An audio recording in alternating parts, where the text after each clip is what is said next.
ଦେଖନ୍ତୁ ସେ ଦିନରେ ଦିନେଶ ହଉ ରାତିରେ ଅଞ୍ଜଳି ହଉ ସେ କଥାକୁ ଆମେ ନ ଯାଇକି ଆମେ ପ୍ରଥମେ ଜାଣିବା ଯେ ସେ ପିଲାଟି ଯୋଉ ତାକୁ ଯିଏ ହତ୍ୟା କଲା ସେ କୋଉ ଉଦ୍ଦେଶ୍ୟରେ ହତ୍ୟା କଲା ଆଉ କାହିଁକି ହତ୍ୟା କଲା, ଏହାର କାରଣ କଣ, ଆ ଭିତରେ କଣ ରହସ୍ୟ ଅଛି, ଏଇଟା ଲୋକଲୋଚନକୁ ଆସିବା ଦରକାର। ଜଣେ ସାଧାରଣ ଲୋକକୁ ଯଦି କିଏ କୋଉଠି ମାରିଦିଏ, ଗୋଟେ ଅସହାୟ ଲୋକ, ଆମେ ତା ପାଇଁ ସ୍ୱର ଉତ୍ତୋଳନ କରିବାନି?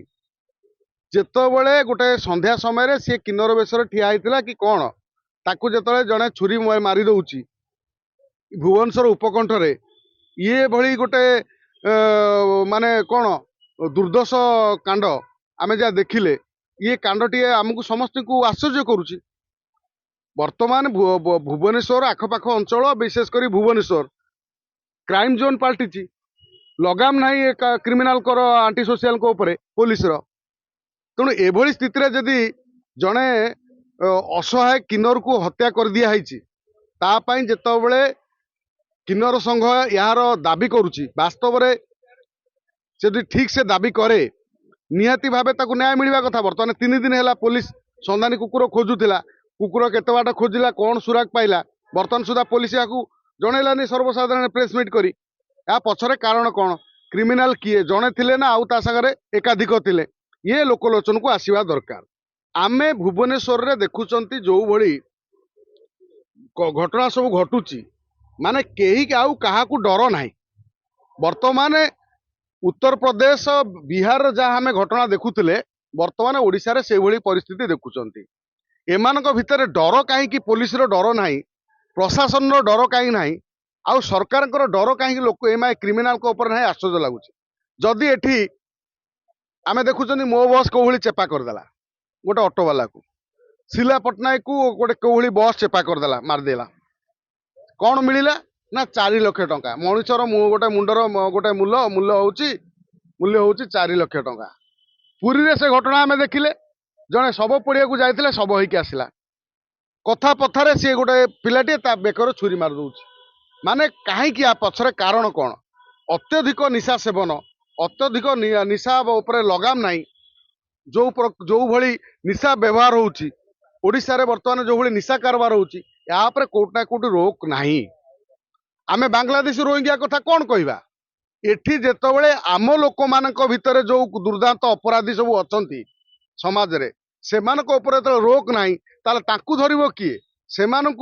ସେମାନଙ୍କ କଥା ଆମେ କହୁଛନ୍ତି, ଅନ୍ତତଃ ଆଙ୍କ ଭିତରେ ଥିବା, ଆମେ ଏମାନଙ୍କ ଭିତରେ ଥିବା, ଭୁବନେଶ୍ୱର ନୁହଁ ଓଡ଼ିଶା ଭିତରେ ଥିବା ଯୋଉ କ୍ରିମିନାଲ ଗୁଡାଙ୍କୁ କେବେ ସାବାଡ କରିବ ଓଡ଼ିଶା ପୋଲିସ? ତେଣୁ ଏଭଳି କ୍ରାଇମ ମେଣ୍ଟାଲିଟି ରଖିଥିବା ବ୍ୟକ୍ତି ମାନଙ୍କୁ ପୋଲିସ ରାଡାରକୁ ନଉ, ସ୍କାନରକୁ ନେଇ ଏମାନଙ୍କୁ ସବୁବେଳେ ଟ୍ରିଟମେଣ୍ଟ କରୁ। ଦେଖନ୍ତୁ, ଆମ ଏଠି ପନିଶମେଣ୍ଟ ସେଭଳି ହଉନାହିଁ ବୋଲି ଏମାନେ ଏଭଳି ଉଦ୍ଧତାମି କରୁଛନ୍ତି। ଜଣେ ଏଭଳି ସାହସ କଲା ବେଳକୁ ଆଉ 5 ଜଣ ସାହସ କରୁଛନ୍ତି କରିବା ପାଇଁ। ଉତ୍ତରପ୍ରଦେଶ ଗୋଟେ ଗଡ଼ ଥିଲା, ଆପଣ ଜାଣିଥିବେ, ଉତ୍ତରପ୍ରଦେଶ ଗୋଟେ ଗଡ଼ ଏରିଆ, ସେଠି ଡାକୁ ମାନେ ରହୁଥିଲେ, କ୍ରାଇମ ଜୋନ ଥିଲା। ଆଜି କ୍ରାଇମ କରିବା ପାଇଁ ଲୋକ ମାନେ, ଅପରାଧୀ ମାନେ ଡରୁଛନ୍ତି। କାହିଁକି ନା ହାଫ ଇନକାଉଣ୍ଟର ଆଉ ଫୁଲ ଇନକାଉଣ୍ଟର ହଉଛି।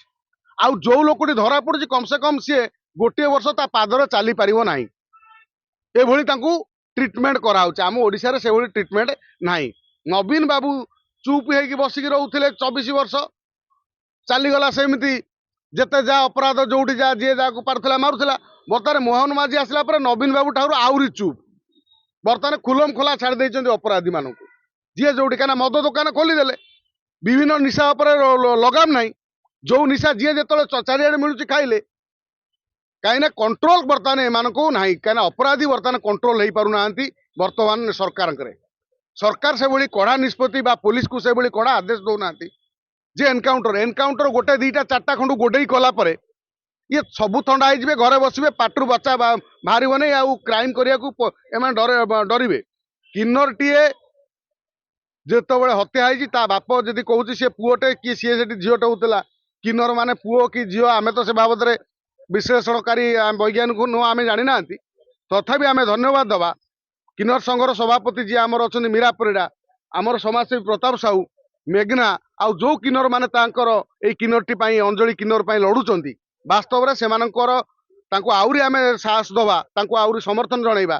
ସେମାନେ ସେଭଳି ଲଢନ୍ତୁ, ଲଢିକି ସେ ଯୋଉ ଝିଅଟି ଯୋଉ किन्नरटी सांगर अन्याय ହେଇଛି ताकू जो भली निर्मम हत्या कराई ताकू आईन ताकू अपराधी को दंड देवा पाई निहाती भावे माने चेष्टा करंतु आ वर्तमान सरकार बा विशेष करी भुवनेश्वर आउ पुलिस आउ हमर पिपिली पुलिस जिते शीघ्र पारिबे से क्रिमिनल को धरी ताकू सेल भितर पुरौ आउ ताकू सही भली ट्रीटमेंट करा जाऊ जो भली जेमिति सी केबे आउ एभली करिया पाई साहस करिबने ता देखा देखी से ट्रीटमेंट देखी जेमिति अपराधी माने कम से कम पुलिस प्रति गोटे भय आ गोटे डर तांको भितर पसिबो।